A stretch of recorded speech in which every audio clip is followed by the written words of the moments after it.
Olá, eu vou falar um pouco sobre simulações voltadas a processos industriais.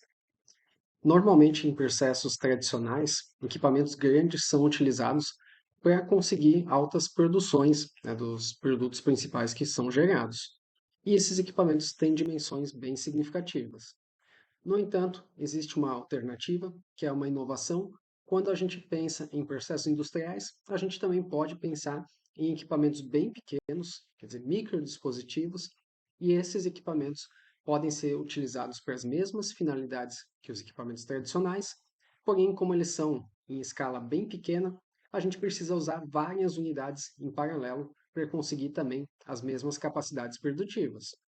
Então, uma forma de avaliar como que isso pode ser implementado é através de simulações, e mais especificamente de simulações de fluidodinâmica computacional, ou CFD.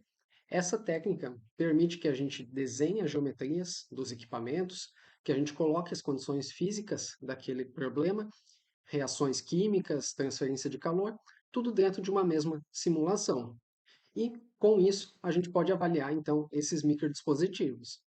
No nosso caso, a gente focou em duas reações. Uma delas seria a fabricação do metanol a partir de alguns gases, e o segundo processo seria o uso desse metanol para gerar outros componentes químicos de interesse.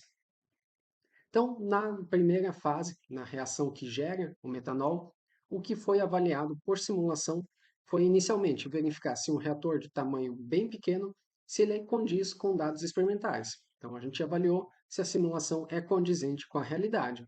Uma vez que isso foi comprovado, a gente pode então expandir essas simulações e avaliar outros cenários, como por exemplo, reatores com catalisador colocado de uma maneira diferente, com configurações com mais canais de reação, por exemplo, para que a gente possa avaliar também a questão do aumento de escala. Uma vez que a gente tem essas simulações, então a gente pode prever o comportamento desses sistemas. E a mesma coisa pode ser feita para a etapa da transformação do metanol para oleofinas, para outros componentes químicos. Então, a gente tem características específicas, como, por exemplo, a desativação do catalisador.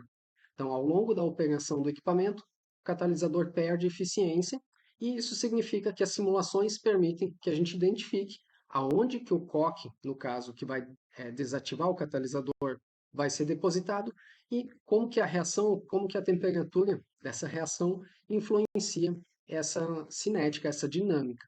Então, a gente pode ver aqui nesse vídeo, resultado de uma simulação, como que a temperatura avança no reator com a reação química acontecendo nessa região mais quente, e como que o coque é depositado justamente nessa mesma região onde as reações acontecem.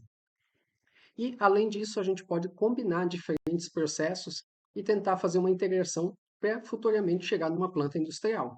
Então, a gente pode avaliar a questão térmica, tentar identificar se uma corrente pode pré-aquecer a corrente de um outro equipamento, com isso, reduzir a quantidade de calor necessária para aquele processo acontecer. Com isso, os benefícios gerados por essa metodologia podem ser resumidos como o desenvolvimento dos microdispositivos, que reduzem o consumo de energia, reduzem a geração de superdutos, portanto, aumentam a eficiência desses processos, tornando eles mais ambientalmente amigáveis. As técnicas de simulação permitem agilizar os processos e reduzir custos, e com isso, plantas industriais com microdispositivos podem ser desenvolvidas justamente por essa base que foi trabalhada com o aumento de escala e com a integração entre as unidades. Esse projeto foi possível devido ao apoio da FAPEMIG, que os autores agradecem por isso.